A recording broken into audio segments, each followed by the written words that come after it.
Welcome to 9th day of Navaratri. ఈరోజు అమ్మవారు మనకి శ్రీ దుర్గాదేవి అవతారంలో దర్శనమిస్తారు. ఈరోజు నైవేద్యం చక్కెర పొంగలి. కలర్ వచ్చేసి పింక్ కలర్.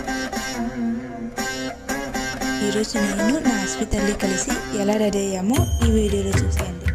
అలాగే డిఫరెంట్ లొకాలిటీలో ఉన్న అమ్మవారి విగ్రహాలని వాటి సెలబ్రేషన్స్ని ఈ వీడియోలో పోస్ట్ చేస్తాను. Thank you.